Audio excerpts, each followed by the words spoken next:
Chapter 36:10. Just as Daoist Xiangtian let out a low cry, the three-colored giant python had already landed on Xiaohua's back. Xiaohua's nascent soul hand had just collapsed, so he simply didn't have the time to use a divine ability to resist. Boom! The giant python pierced Xiaohua's back, revealing a bowl-shaped spear.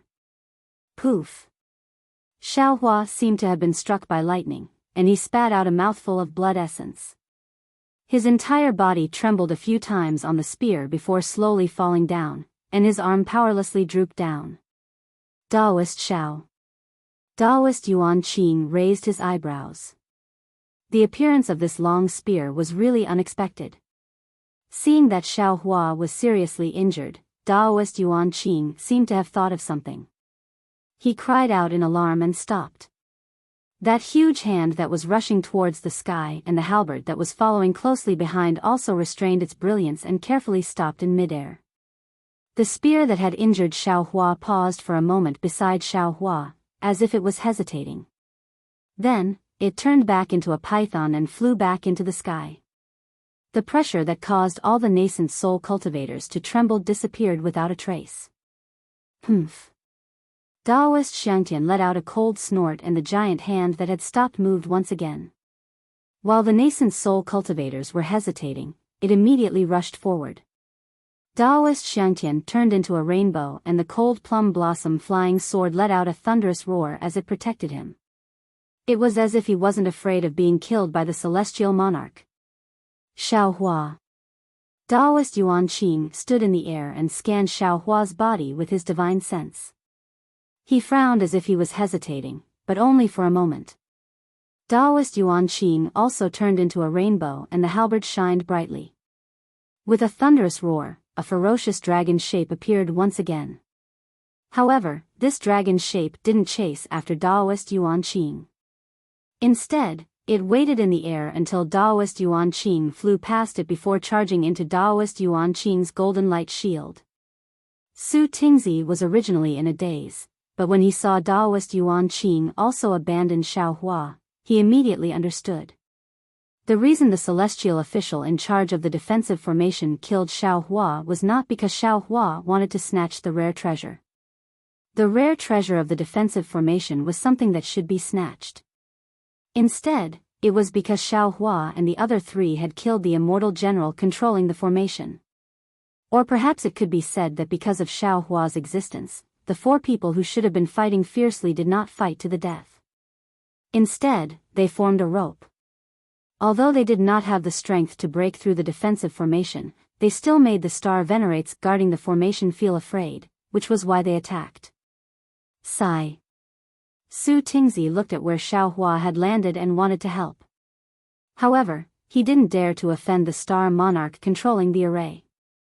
After all, the star monarch guarding the array was a 5th-stage origin Qi realm cultivator. He was far from being a match for him. However, Su Tingzi sighed. He knew that he no longer had the advantage of being the first to enter the array. At this moment, even the other nascent soul cultivators who had just entered the array were stronger than him, let alone Sage Xiangtian. He could only look for other opportunities. As a result, Su Tingzi decided not to snatch the treasure. Instead, he released his divine sense and carefully observed the movements of the defensive formation. He wanted to find an opportunity to escape from the defensive formation. Moreover, Su Tingzi was selfish. He wasn't too far away from where Xiaohua had landed. When the defensive formation was in chaos, he wanted to see if he could bring the heavily injured Xiaohua along with him. Of course, this was only a trace of kindness. Su Tingzi didn't know if the star monarch controlling the formation would let Xiaohua go. Daoist Yuan Qing and Sage Xiangtian moved. Whether it was their nascent soul cultivators or their escape techniques, they immediately alerted the other nascent soul cultivators. In the beginning, the other cultivators were naturally puzzled. They thought that the two of them were not afraid of death and dared to oppose the star monarch guarding the formation. However, when they saw that the two of them were getting closer and closer to the treasure and that murderous tricolored python spear had yet to appear, how could they still hold themselves back? Damn it! A nascent soul mid-stage cultivator angrily cursed. He opened his mouth and a magic treasure that looked like a string of beads rushed into the air. Then, the entire string of beads exploded. As the cultivator spat out a mouthful of blood essence on it, the beads transformed into sinister skulls. They let out soul-stirring screeches in the air and rushed towards the treasure as fast as lightning. Another cultivator slapped his forehead. A very delicate crane emerged from the top of his head. It let out a soft cry in the air and flapped its wings before falling into the void. When it reappeared, it was already 300 meters away. There were even several nascent soul cultivators who let out loud roars. Magic power surged around their bodies and the spiritual energy of heaven and earth madly poured into them. They either flickered with golden light or faintly glowed with green light. There was even one who had a demonic body. Feeling that they could not stop others from obtaining the treasure, the cultivators prepared to intercept Sage Xiangtian or Daoist Yuan Qing from all directions. However, the cultivator who had a demonic body was a strange winged demonic body. When he spread his wings, his flight was equally astonishing. He joined the ranks of the cultivators who fought for the treasure. The nascent soul cultivators within the defensive formation each used their own methods to fight for the treasure. How could the 100 or so golden core cultivators who were swept into the defensive formation dare to approach? They did not even have the intention to take advantage of the situation like Su Tingzi. They only trembled as they descended. They were prepared to find some spiritual herbs and other items within the defensive formation. Otherwise, they would wait in a safe place and escape when a flaw appeared in the defensive formation. The nascent soul cultivator with the demonic body seemed to be the fastest. In just a few breaths, he had already caught up to the hand of a nascent soul cultivator. How could the hand let him go? The hand whistled and grabbed at the air, wanting to stop the cultivator. Kaka. The nascent soul cultivator let out a long laugh. He did not use any other abilities. Instead, he flapped his wings and charged toward the hand. Rumble. A loud sound echoed through the defensive formation once more. A large hole was created in the hand of the nascent soul cultivator. The nascent soul cultivator's demonic body staggered and was about to fly back into the sky. However, at that moment, a ray of light appeared. It was an unknown nascent soul cultivator's magic treasure that blocked the path of the nascent soul cultivator. Pa! Just as the ray of light appeared, it immediately turned into a 5-colored screen and covered the nascent soul cultivator before the nascent soul cultivator could see it clearly. Not only that, but right after the loud noise, the entire defensive formation shook again. The life-threatening sound of the pipa rang out, and the Ice River iron horses broke free from their reins. This formation was even stranger than the one Xiao Hua and the others had encountered before. After the sound of the pipa, the sound of the whistle also rang out. The weak wind and the dense fog coexisted, and there was a sense of harmony between the zither and the zither. Kill! Battle cries rang out from the omnipresent cavalry. The already chaotic defensive formation became even more chaotic as battle cries shook the heavens. Damn it! Seeing that his head was blocked by the 5-colored light and that there was a dazzling light coming toward him, the nascent soul cultivator was furious. Blue light appeared around his body like a wave and a dragon horn gradually appeared on his forehead. The moment the horn appeared, his aura increased and his wings expanded even more. He flapped his wings and his demonic body charged toward the light like a meteor. He wanted to break this magic treasure just like he had broken through the nascent soul cultivator's hand. However, he didn't notice that a weak wind was quietly blowing above his head. Puff! The nascent soul crashed into the countless screens of light. The screens of light closed up like a peacock folding its wings. However, in front of the screens of light, a ray of blue light shot out like a sharp thorn. Boom! The space several dozen feet around him shook. The magic treasure was actually shattered by the nascent soul cultivator's nascent soul cultivator. Puff! In the distance, a short nascent soul cultivator's expression changed and he spat out a mouthful of blood. It was clear that his life source magic treasure had been destroyed and he had suffered a lot of damage. However, before he could take out a healing pill from his Qianquan bag, he heard a burst of ear-piercing pipa music below him. A dozen ice spears suddenly pierced toward him, scaring the cultivator into hastily forming hand seals. A light as large as a mountain smashed down and blocked the ice spears. Whoosh! Immediately after, a weak wind blew and a sizzling sound could be heard. The short cultivator's already somewhat dim protective light was blown out even more. Not good. The short cultivator grew alert and hastily slapped his forehead. A 5-meter-tall nascent soul appeared with a broken fan in its hand. However, there was a trace of golden blood at the corner of the nascent soul's mouth and its face was dispirited. Shwa! The moment the nascent soul appeared, it immediately rubbed its hands and the fan fell. The 5-colored light was about to cover the cultivator's body once more. Unfortunately, just as the 5-colored brilliance swept past the cultivator's neck, an iron spear emerged from the wind and mysteriously pierced the cultivator's back. Ayo! The small nascent soul let out a roar. It was clearly extremely angry. It reached out and a blood-red restriction smashed down like thunder. Boom! After a loud bang, the iron spear broke in half and was thrown into the air. A mouthful of blood came out of the wind, but when the wind blew by, everything disappeared. Damn it! The nascent soul helplessly looked at its lifeless body and the large hole in its back. It let out a sharp curse, then light surged around its body and it was about to fly away. Just at this moment, a sudden change occurred. Woo! A dense fog appeared. It was several times more dense than anywhere else.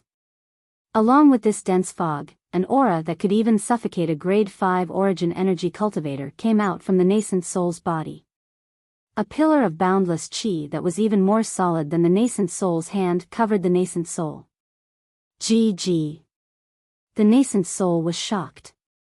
As it screamed, it spat out several mouthfuls of blood, which turned into extremely bright symbols. The symbols disappeared into the nascent soul's body. The nascent soul's body disappeared in the blink of an eye. This nascent soul wanted to use teleportation to escape from the boundless chi pillar. Boom! The boundless chi pillar rumbled as it rushed into the void, causing the surrounding space to distort intensely. That nascent soul no longer made any sound. Furthermore, the rumbling sound of the boundless chi pillar was not that loud compared to the neighs of the glacier war horses. The group of cultivators who were focused on the treasures on the cliff did not notice the disappearance of a nascent soul. Chapter 36:11. Since the nascent soul stage adepts who had sneak attacked others ended up in such a miserable state, the nascent soul stage adepts who had been sneak attacked did not fare any better. The Dharma stage adept with a demon body had just rushed out of the magic treasure with his powerful demon body. The green light around him flashed rapidly, as if his Dharma power was not enough to support his Dharma form. At this moment, the ice river suddenly flowed, and a group of armored horses stepped on the ice and surrounded him in an instant. Although the sound of cracking could be heard at the beginning, when the wind blew and the fog arrived, the nascent soul stage adept with a demon body did not appear again. Which of the dozens of nascent soul stage adepts was not arrogant? Which of them would be willing to submit to others? Which of them would care about the ice river and armored horses created by the defense array? Even if they found out that someone was injured or killed, they would only feel happy. They would only feel that there was one less person competing with them. Who would think more about it? On the contrary, the golden elixir stage adepts began to gather together and form a certain formation to resist the defense array together. Of course, their strength was insignificant in this battle between the 28 Star Lords. In a short time, dozens of adepts had fallen. Fortunately, they were not the main targets of the Star Lord Palace, so there were no immortal generals around them. Sigh. Since ancient times, the onlookers had a clearer view of the situation. Su Tingzi did not feel much when he was fighting for the rare treasure, but now that he was standing at the side and saw how fierce the defense array was, he could not help but suck in a breath of cold air.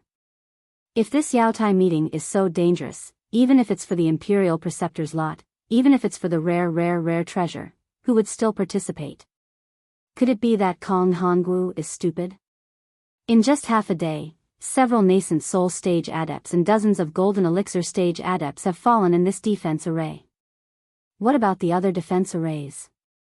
Moreover, there are immortal soldiers and immortal generals hiding in the fog and in the weak water. It is far from what the rumors said before that the defense array was only created by the defense array. Could it be that this Yaotai meeting is different from the previous ones? In the past, no matter how few the Imperial Preceptor's lots were, there were at least dozens or even 50. How could there only be 10? No matter how rare the rare treasures in the past were, it seemed that they could not be compared to this one. Previously, when this old man heard about the rare treasure, I was already blinded by greed. Now that I think about it, isn't this a dead end? Su Tingzi immediately broke out in a cold sweat when he thought of the death trap. Since it was a death trap, how could there be any survivors? Since it was a dead end, how could he allow anyone to speak of this matter? In an instant, Su Tingzi understood why the Star Lord Hall had given out the lot of 10 Imperial advisors and why they had taken out 3 rare treasures. Perhaps there were survivors, and there were 13 of them. Perhaps more, but definitely not too much. The Confucian cultivator's methods are truly too ruthless. Su Tingzi didn't know why the Confucian cultivator was so ruthless, but he knew that this trip wasn't a good one. What should we do? Su Tingzi's gaze was fixed on the Imperial array. Cries of murder filled the entire Imperial array. Reverend Xiangtian and Reverend Yuanqing's figures had already disappeared. The Dharma treasures on the cliff shone with boundless brilliance, and the pillars of Aoran Qi soared into the sky. However, the dense fog and weak water blocked all of this. Su Tingzi could only see the golden core cultivators fleeing in panic like ants. Perhaps I'll have a chance to survive if I mix in with the golden core cultivators. However, if I do that, how am I supposed to live in the future? How am I supposed to survive in the Dao sect? What a pity. If only Xiao Hua was here. That's right, Xiao Hua. That Daoist Xiao seemed to have been injured by the Star Lord guarding the array, but he didn't die like the other nascent soul cultivators. Moreover, that python spear hesitated for a moment, as if it was confirming Xiao Hua's death. Damn it, I'll go all out. Thinking of Xiao Hua's abilities, Su Tingzi couldn't help but feel excited. Xiao Hua was still alive even after being killed by a Star Lord at the 5th stage of origin energy. This level of strength was far beyond his reach.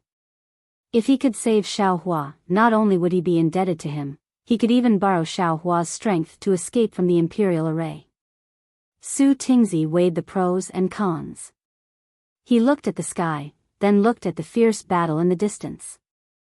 After destroying a few glaciers, he quietly landed at the place where Xiao Hua had landed. Su Tingzi looked into the distance and also thought about the sky. However, he forgot that he was also a nascent soul cultivator. Some golden core cultivators not too far away from him were also thinking about him. Seeing Su Tingzi quietly land, about 20 golden core cultivators exchanged glances and also followed him to the bottom of the Imperial array from a distance. The golden core cultivators thought very well, but when they got close to Su Tingzi, they were dumbfounded. They thought that Su Tingzi had found a flaw in the defensive formation, but when they saw Su Tingzi, they only saw him carrying the unconscious Xiao Hua with one hand with a strange expression on his face. You.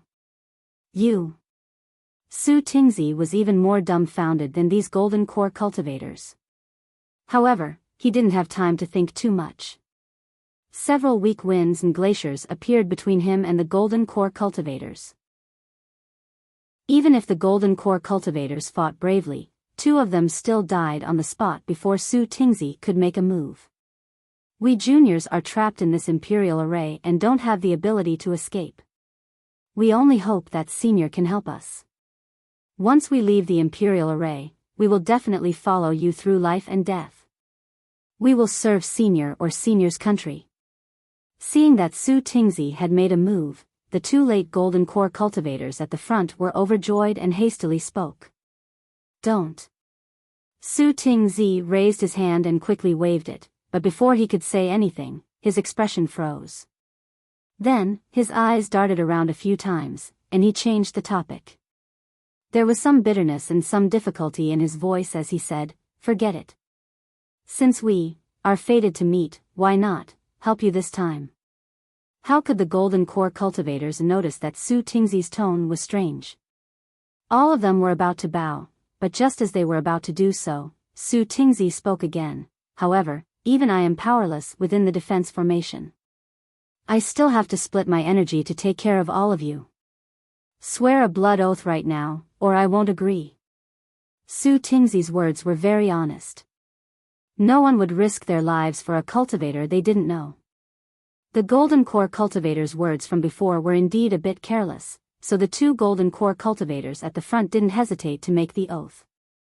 Sure enough, among the 20 or so cultivators, there were still 4 Golden Core cultivators who weren't sincere. They didn't wait to make the blood oath before activating their magic treasures and rushing elsewhere. They must be looking for their own opportunities inside the Imperial Array.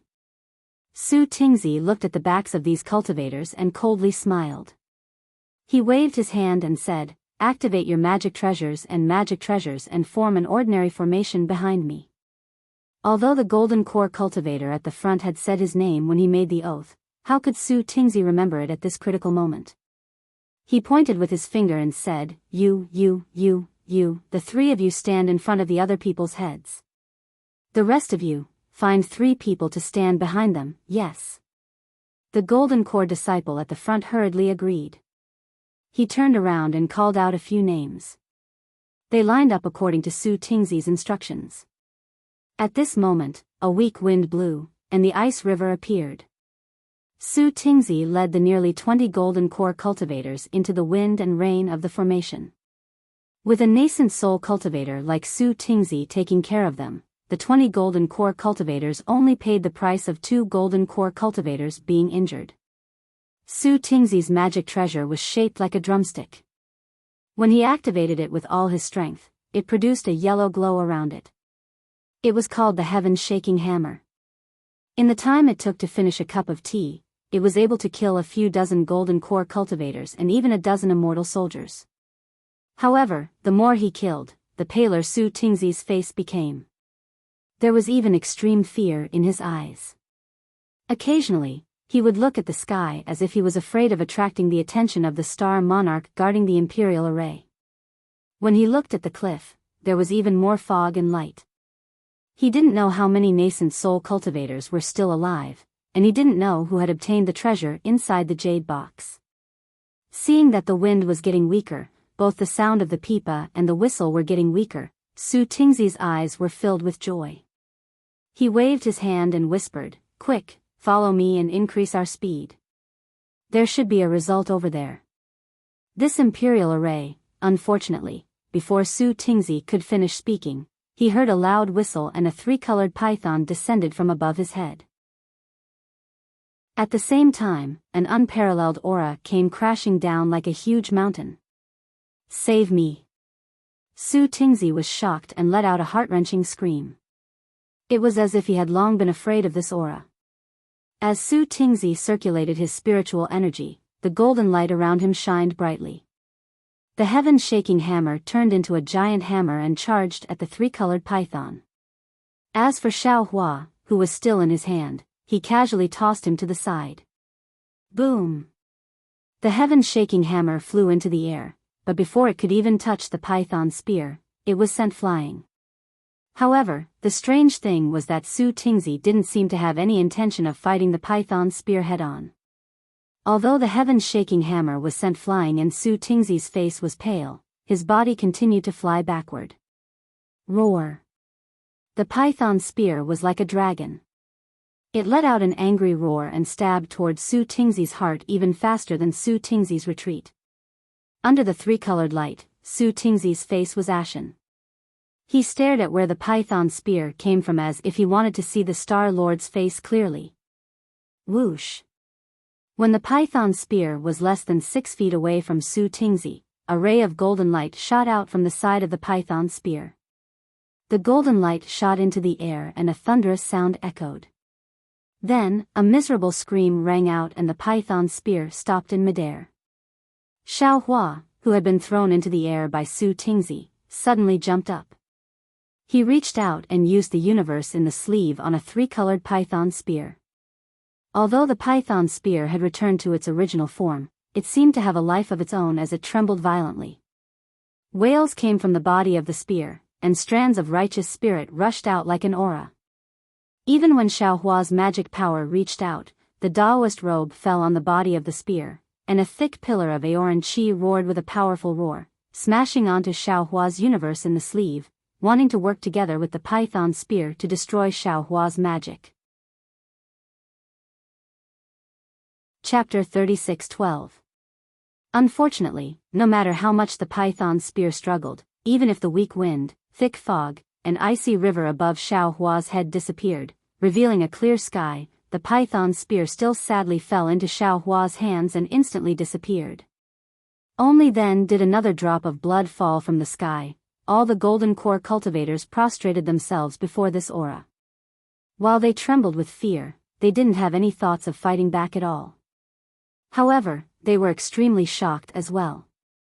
After seeing Su Tingzi's situation, how could they not know that everything had been set up by Xiao Hua? Even them following Su Tingzi was a move by Xiao Hua to lure the star monarch guarding the formation. The few sharp-eyed cultivators who were the first to fall into this defensive formation saw the might of the tricolored python spear when it killed Xiao Hua. Then, they saw that Xiao Hua was still alive and kicking, as if he was not injured at all. The hope in their hearts rose again. Humph. A sound that shook the space hundreds of feet in radius fell from the clear sky above everyone's heads. Countless pillars of noble qi descended once again, and everyone's vision darkened. A golden-armored celestial general that was hundreds of feet tall blocked the light that shone into the defensive formation. At the same time, a huge amount of noble qi rushed into the celestial general's left hand, and a huge golden hand slowly appeared in midair. Looking at the celestial general's appearance again, wasn't it one of the 28 star monarchs that had appeared in front of the Yaotai mountain? The aura of this star monarch was like his huge body. Wisps of golden fog flowed out from his golden armor and condensed into huge inscriptions on the armor. Each inscription gave off a powerful aura that was not inferior to the aura of a golden core cultivator. The aura of the inscriptions on the armor gathered together as if it was real, blocking everyone's mouths and noses. The fear of not being able to face an enemy involuntarily rose from the bottom of the hearts of the golden core cultivators. Even Su Tingzi, who had escaped death and looked lucky, could not help but release his aura to resist with all his might. Woo, woo, woo, woo. Just as the crowd was in fear, a similarly powerful pillar of qi appeared opposite the celestial lord. With a roar, it rushed into a gradually expanding golden body. Waves of golden light emerged from the golden body like the rising sun, and a similarly rising pressure overflowed from the golden body. Wasn't this Xiao Hua's transcendence golden body? Xiao Hua's transcendence golden body appeared and immediately fought against the Star Lord's golden body. A series of violent crackling sounds were produced in the void between the two. In the midst of this explosive sound, the group of Jindan cultivators was blown far away. They actually didn't even have the ability to get close to it. Su Tingzi's eyes turned. Seeing that Ruofeng, Bing He, and the others near Xiao Hua's golden body had disappeared, he hastily flew towards the golden core cultivators, quietly preparing to sneak out with these golden core cultivators. You are very powerful.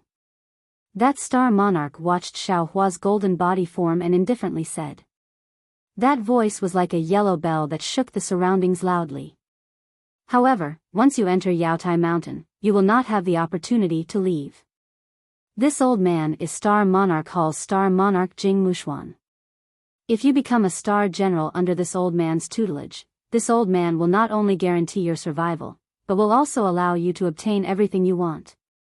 Whatever you need in your cultivation, whether it is cultivation methods or medicinal pills, this old man can give them all to you. Star Monarch Jing Mushuan. Xiao Hua's eyes slightly narrowed. He sneered and said, "You dare use the name of the 28 lunar mansions? You truly are arrogant." If this old man were to become your subordinate, wouldn't this old man's illustrious name be sullied? Since ancient times, Confucianism and Taoism have been different. Since this old man has chosen Taoism, he will not wallow in the mire with Confucianism cultivators like you. Ha, ha. You insignificant Taoism cultivator is the arrogant one. Even if you have touched the threshold of essence energy 5th rank, even if you have a scheme to make this old man fall into your trap, how could you know that this old man was probing you? However, this old man was somewhat careless, not expecting your magic weapon to be this powerful. A moment of carelessness and I fell into your trap, that's all. Jing Mushuan laughed heartily. Pointing his finger at the soaring dragon shears flying above Xiaohua's head, he said, "This old man likes that you have some abilities, and this old man just happens to have a vacancy for a star general. This is why this old man said these few words to you. Otherwise, this old man could kill you right now." Noisy. This old man has never seen such an arrogant absorption like yours. Don't you think you'll cut your tongue if you talk big? Xiaohua was unmoved. This old man has only used 30% of his abilities, and you are not my opponent. If I use all of my abilities, would you not die on the spot? Forget it. Jing Mushuan seemed to have lost his patience. Clenching his hand, a thick and vast pillar of qi condensed into an enormous spear in his hand. This old man knows your intentions. It's a pity that even if you stall for time, those little things cannot possibly break out of the star array. Even you are about to fall into the star array. Woo! Jing Mushuan opened his mouth, and a mouthful of tricolored true qi rushed into the air like a waterfall. Rumble. The earth quaked and the mountain swayed, and the entire mountain ridge swayed. Immediately, that mountain ridge rumbled, and two enormous dragon figures slowly emerged. And at the cliff between the two mountain ridges, a cloud several hundred zhang in size appeared. A portion of the tricolored true qi fell into it, immediately drawing the vast amount of vast qi from the void to pour in. That cloud transformed into a tricolored ball of light that fell into the imperial array. The two dragon figures also roared as they rushed towards this ball of light. Two dragons playing with a pearl. Xiaohua somewhat understood, and his calm face became gloomy again. This was because, with his tyrannical divine sense, he had already understood that the two dragon figures really surrounded the entire star array in the center. When the dragon figures were hovering around the pearl, it had already driven the entire imperial array. The airflow inside the imperial array was like a knife. The nascent soul cultivators who were previously fighting stopped in horror, trying their best to resist this innate power. As for the nearly 50 gold core cultivators who were lucky enough to survive, they were like dandelions in the wind. They could only roll around, unable to resist. Jing Mushuan did not need to do anything at all. As long as he controlled the huge ball of light to trigger the dragon figures playing with the pearl, all the cultivators would be killed. Eat this old man's staff. Xiaohua smiled coldly and calmed his heart. He raised the wishful staff with both hands. The staff turned into hundreds of feet in size and smashed towards Jing Mushuan. The staff crossed the sky, and cracks appeared in the void. The whistling sound of the wind rushed into the cracks, and no one could hear it. Jing Mubao's face was full of contempt, but he didn't dare to be careless. The long spear in his hand also didn't dare to be careless. Woo! It let out a strange sound, and also went to meet Xiaohua. Not only that, when the long spear swayed, a pillar of great spirit as heavy as a mountain, and a great spirit as sharp as a flying sword also appeared around Xiaohua, rushing toward his golden body. Boom! Bang! The pillar of noble qi hit Xiaohua's body, and a dark golden crack appeared and a black liquid seeped out of the crack. Jing Mushuan's strength of the 5th level was not just for show. The power of this blow alone could kill a nascent soul cultivator. However, when the noble qi fell on Xiaohua's golden body, Xiaohua's wishful staff also smashed on Jing Mushuan's long spear. With a loud bang, not only was the long spear smashed, but Jing Mushuan's arm was also hit by the wishful staff. The newly regenerated left arm was now splashed with blood and flesh. See. Jing Mushuan sucked in a breath of cold air in pain and hurriedly urged his genuine qi. However, seeing the birth of three-colored genuine qi, his injured arm healed at a speed visible to the naked eye. However, one injury after another made Jing Mushuan's face even paler. I have to say, this old man has underestimated you. Jing Mubao said solemnly. He did not dare to neglect and hurriedly took out a huge strange weapon from his Qinkuan bag. The weapon looked like a long spear, but there was a big hand in front of his head. The hand was holding a thick dagger. Kill. Xiaohua already had the intention to kill. Without waiting for Jing Mushuan to take the weapon, the wishful staff in his hand stirred up the wind and clouds and struck again. Jing Mushuan was also a good martial artist. He waved his huge weapon and urged the abundant noble qi in the defensive array to fight with Xiaohua. These two huge golden bodies fought in a chaotic battle. In just half a cup of tea's time, the entire defensive array was disturbed by the two. Even the two dragon forms were not as powerful as the two. However, Xiaohua was not as calm as Jing Mushuan. He wanted to protect himself and save Su Tingzi and the others, so he must kill Jing Mushuan. Jing Mushuan was an immortal general of the 5th level. It was easy to defeat him, but how difficult was it to kill him? Also, Jing Mushuan could borrow the power of the defensive array, so the possibility of Xiaohua killing him was really small. In particular, Jing Mushuan was still fighting with Xiaohua with ease and did not borrow the power of the defensive array. Xiaohua waved his staff and knocked Jing Mushuan down half a foot. He squinted at Jing Mushuan's golden body and then looked at the two dragon forms in the distance. Unconsciously, he had a plan in mind. At this time, Xiaohua did not have his own spiritual treasure that could kill Jing Mushuan in one blow, but he would not test it one by one like before. However, Jing Mubao roared angrily, and a three-colored auspicious cloud appeared under his feet.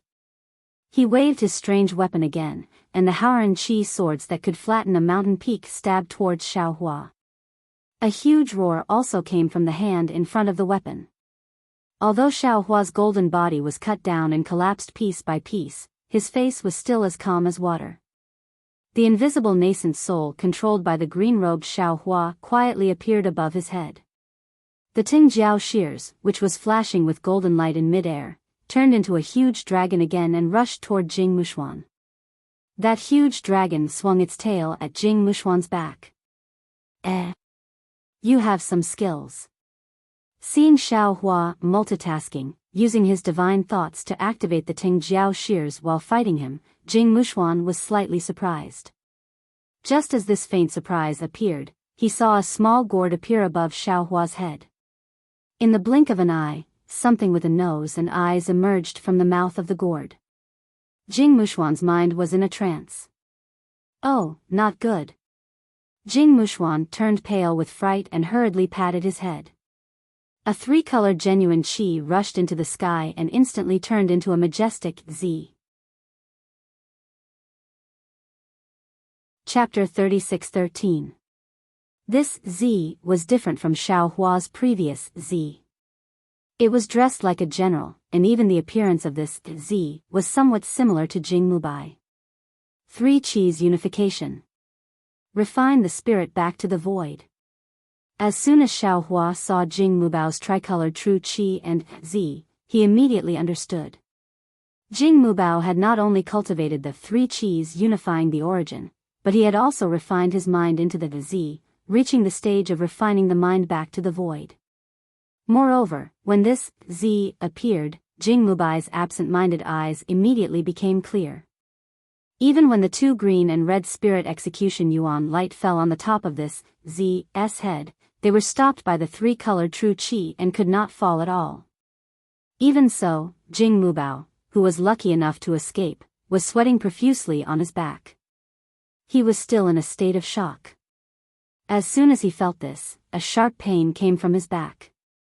The soaring dragon shears had taken advantage of his resistance to the spirit-slaying yuan light to cut off a large piece of his back.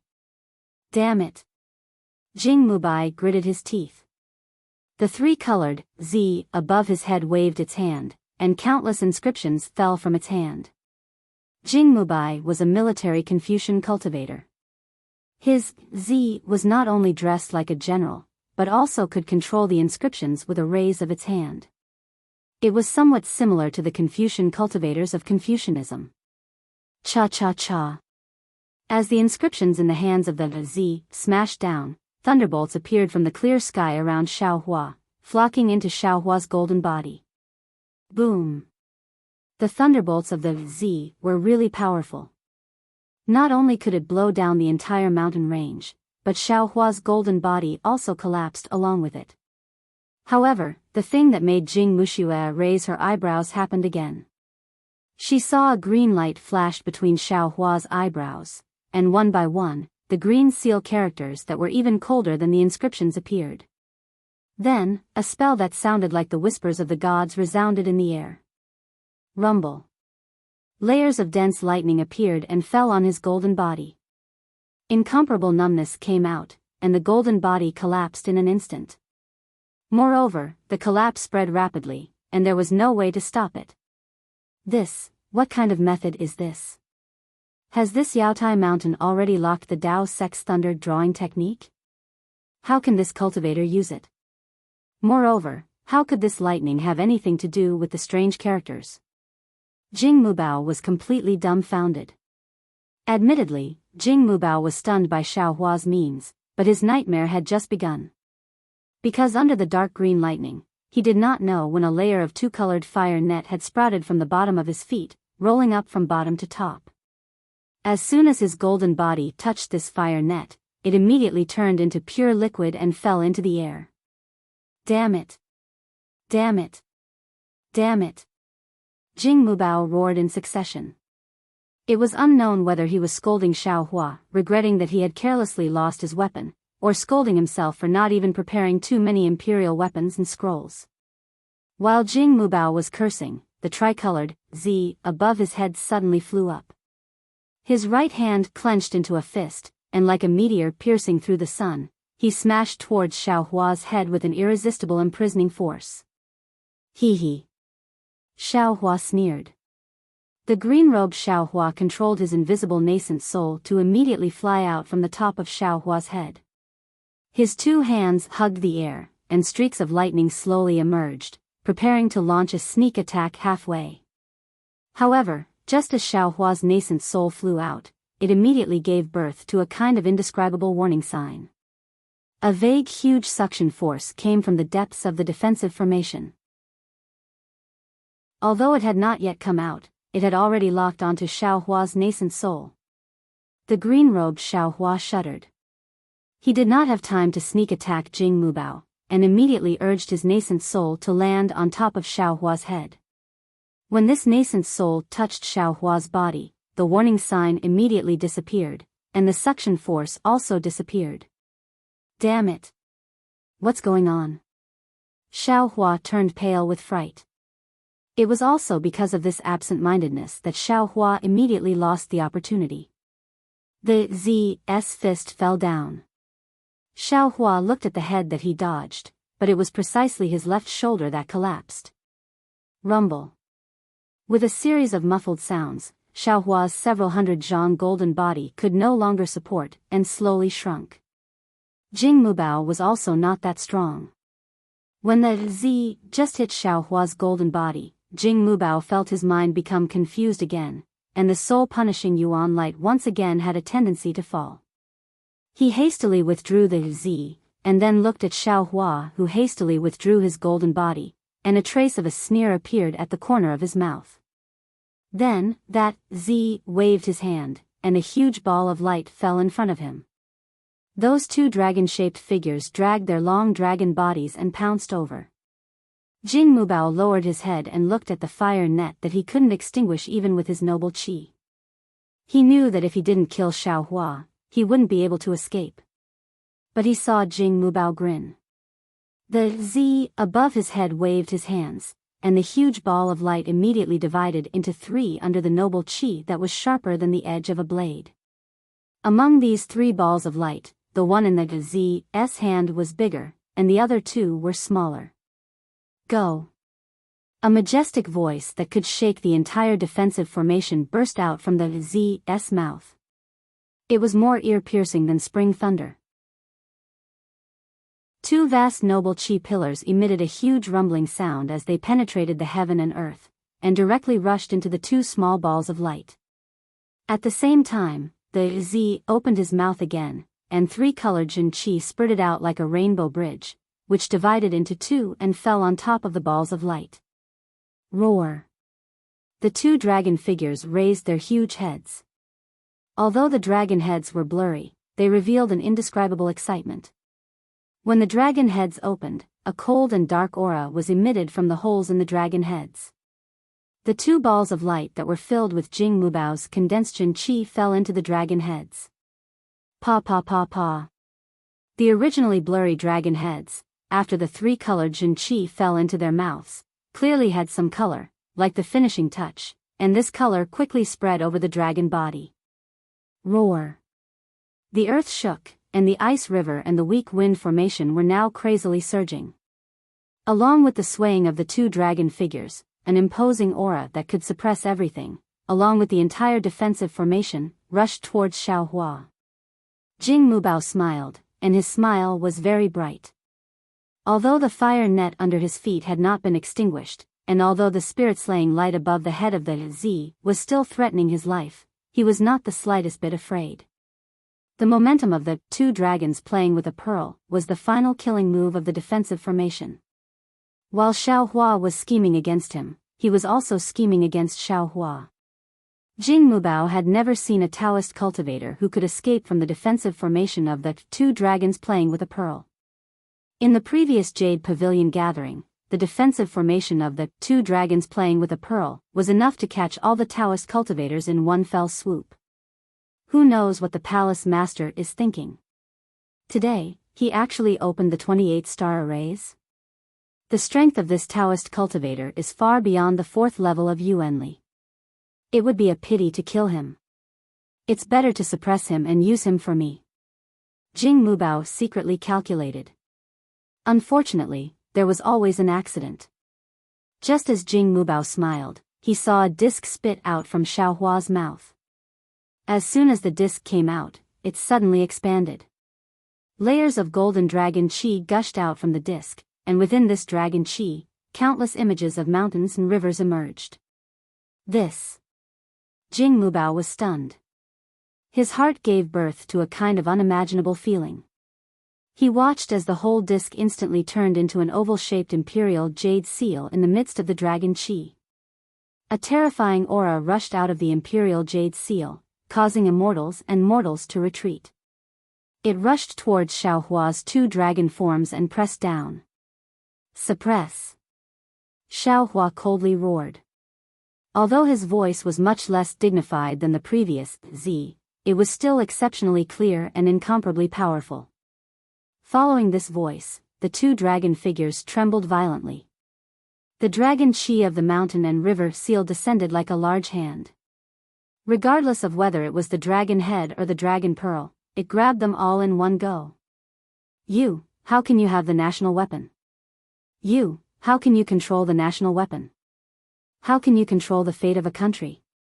Jing Mubao shouted in disbelief, and then his Z also trembled like a sieve under the suppression of the dragon qi. A sense of crisis that he had never felt before arose in his heart. Logically speaking, although the mountain and river seal was powerful, it might not be able to suppress him, a Star Lord of Star Lord Palace. However, in order to control the imperial formation of the two dragons playing with the pearl, he had fused his genuine qi with the dragon pearls. This way, although it was easy to control the imperial formation, when Xiaohua suppressed the dragon pearls and dragon figures, his Z was also suppressed. What scared Jing Mubao the most was that the dragon qi above the mountain and river seal had an irresistible force. The spiritual qi of heaven and earth in the two dragon mountains of Yaotai Mountain was far inferior to that of the mountain and river seal. Under the suppression of the mountain and river seal, the dragon pearls and dragon heads had been submerged. His Z also collapsed along with the dragon pearls and was about to be pulled into the mountain and river seal. Jing Mubao suddenly felt that he was at his wit's end. He did not know how to get out of this predicament safely. Go all out. Jing Mubao patted his head, and the tricolored genuine qi gushed out again. The genuine qi madly rushed into his Z, trying to stabilize his Z. Roar. Another clear dragon roar came from the mountain and river seal. At first glance, it sounded like two dragon figures struggling, but Jing Mubao knew that this was not the qi of the mountain range that he had previously controlled, because along with this dragon roar, the suction of the mountain and river seal suddenly increased several times. His Z collapsed with a loud bang, and the spirit punishment vital light took advantage of the situation to fall. Jing Mubao only had time to swing his weapon, and the spirit punishment vital light had already broken through his defense and swept past his huge neck. Puff. Blood soared into the sky, and the whole golden body fell down with a loud bang. Good. Xiao Hua's heart relaxed. He urged the spirit punishment vital light to fall again, preparing to kill Jing Mubao's spirit that had already been refined back to the void. However, before the spirit punishment vital light fell, a terrifying fluctuation came out from Jing Mubao's prostrated golden body. At the same time, the Z under the suppression of the mountain and river seal also sent out the same fluctuation. Not good. Xiao Hua was both regretful and frightened. He knew that he had not been able to completely kill Jing Mubao according to his previous plan. Jing Mubao knew that he could not escape death at the last moment, and did not hesitate to self-detonate his spirit to perish together with Xiao Hua. Although Xiao Hua's cultivation was on par with Jing Mubao's and he had many means, it was impossible for him to stop Jing Mubao's self-detonation at the same level. Chapter 36:14. Xiao Hua hastily put away the sword gourd. Ignoring the soaring dragon shears, he had dragon vein. Xiao Hua used the mountain and river seal to block the two dragon-shaped tails in front of him. That 5th grade star monarch self-detonation had already arrived. Rumble. The entire defensive formation shook once again, and all the mountains and rivers within a dozen li turned into nothingness. Wave after wave of qi rushed into the sky, spreading in all directions. Xiao Hua, who was at the center of the qi waves, could no longer resist. His dragon-shaped qi was smashed into fragments, his defensive earth shields were torn apart, and clusters of protective golden light were instantly extinguished. In the end, his golden body was torn into pieces, and the brilliance of Xiao Hua's physical body was extinguished. It was like a fallen leaf drifting in the air with the waves. After the time it took to eat a meal, the entire defensive formation slowly calmed down. Originally, the defensive formation controlled by Jing Mushuan was one of the 28 star formations. It covered an area of several dozen li. As a 5th grade star monarch, Jing Mushuan's self-detonation was equivalent to a Daoist spirit-severing cultivator. His self-detonation could cover 100 li or even several hundred li. However, in order to kill Xiao Hua, Jing Mushuan specially controlled the range of his self-detonation. Of the entire defensive formation, only the area where Xiao Hua and Jing Mushuan fought turned into nothingness. After a long while, suddenly, an arrogant and shrill laugh came from the ground. Damn it, I'm actually still alive. This rare treasure is mine. Ha ha ha. Immediately, a black and rough nascent soul cultivator flew up from the ground. His divine sense swept through the entire mountain peak, as if he was looking for the jade box that Jing Mushuan and the other nascent soul cultivators failed to snatch before his death. Just as this cultivator released his divine sense, 5 different divine senses appeared in the mountain range. These 6 divine senses suddenly collided in the air. Then, 5 nascent soul cultivators with tattered Daoist robes rushed into the air from different hiding places. The 6 of them stood still in midair like trapped beasts, their faces still in shock. More than a dozen nascent soul cultivators had fallen into the defensive formation, and only a few of them had been killed in the fierce battle. The others were only injured, but Jing Mu's self-detonation had almost killed all of the nascent soul cultivators who were seriously injured. Although the remaining 6 nascent soul cultivators had managed to escape, it appeared that they had also suffered significant losses. Reverend Yuanqing and Reverend Xiangtian each stood at a corner. Their faces also carried the same expression of luck. They had already realized that everything was part of Xiao Hua's plan when Xiao Hua suddenly attacked and killed Jing Mubai. Especially Daoist Yuan Qing, who had some understanding of Xiao Hua, immediately understood that the fight between the two would not end well. He made a decision almost instantaneously, giving up on snatching the rare treasure in the jade box and fleeing into the distance as soon as possible, away from the place where the two were fighting. Although Reverend Xiangtian was arrogant, he was also alert. He had been paying attention to Reverend Yuan Qing, who was hostile to him. When he saw Reverend Yuan Qing give up the rare treasure, although he was extremely unwilling, he also fled, as far as possible from Xiao Hua and the others. Even though the two of them had reacted early, they were still injured by Jing Mubai's dying strike. After escaping the calamity and coming out again, each of them had different feelings. Daoist Xiangtian felt both lucky and ecstatic. It could be said that he had survived a double calamity. He had formed a personal grudge with Xiao Hua. He even considered killing Xiao Hua with the power of wind and thunder after leaving the Imperial Formation or the Jade Pavilion gathering. Now, seeing that Xiao Hua's means were even more powerful than the Star Monarch guarding the formation, Daoist Xiangtian shuddered. He really didn't dare to imagine the result if he dealt with Xiao Hua. Who would live and who would die? Fortunately, this guy perished together with the Guardian Star, so I didn't have to worry about it. This is Xiao Hua's remains? Just as Reverend Xiangtian was rejoicing, his divine sense swept over and suddenly found an abnormally damaged body. This body was covered in a blood-stained Daoist robe, and there was not a single piece of undamaged flesh on the body. Those tightly closed slender eyes, and that deathly pale face without any color of blood, wasn't this Xiao Hua, who had shocked Reverend Xiangtian greatly? Not good. This guy is still breathing. As soon as Reverend Xiangtian discovered Xiao Hua's corpse, he immediately became frightened and couldn't help but steal glances at the other cultivators. Fortunately, Reverend Yuan Qing and the other cultivators were taking pills, and the places where the jade box could be located were all swept by their spiritual sense. Therefore, no one discovered Xiao Hua's corpse. If this guy is allowed to recover, wouldn't this old man's previous plan be for naught? If this guy is allowed to come back to life, how can this old man still have a share of the rare treasure in the jade box? Moreover, if Reverend Yuan Qing knew that Xiao Hua was not dead, wouldn't he immediately save him? The favor of saving a 5th-grade essence Qi cultivator, I'm afraid he won't be able to repay it in his lifetime. Reverend Xiangtian's heart could not help but violently beat. Moreover, Xiao Hua just killed the Star Monarch guarding the formation.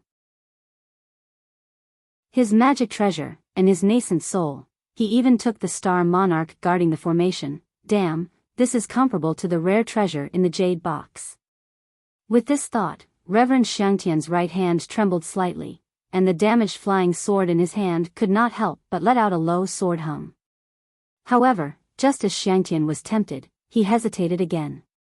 After all, before this, Xiao Hua had already used a trick to deceive the heavens. As early as when he entered the formation, he pretended to be injured by Jing Muxiao's python spear, luring Jing Muxiao into a trap. Who knew if Xiao Hua was using another trick at this time? However, Xiao Hua's body fluttered down and crashed into a mountain peak. The collapsed mountain peak blocked Xiao Hua's fall. Xiao Hua's body rolled a few times on the mountain peak. His body was covered with a lot of dust. Even the rocks on the mountain peak gradually rolled down and slid off Xiao Hua's body. There were also traces of blood on the rocks after they slid off Xiao Hua's body. Seeing this, Daoist Xiangtian immediately understood that Xiao Hua must have fainted. Even the nascent soul in Xiao Hua's body must have been knocked out by Jing Mubai's self-detonation. If he didn't take advantage of this opportunity to kill Xiao Hua, even if Xiao Hua didn't wake up, as long as the nascent soul caught its breath, it would definitely attract Daoist Yuan Qing's attention. However, Reverend Xiangtian still underestimated the vigilance of Reverend Yuan Qing and the other nascent soul cultivators. Although the other 5 were taking pills, the sword hum in Reverend Xiangtian's hand caused them to raise their heads. Humph.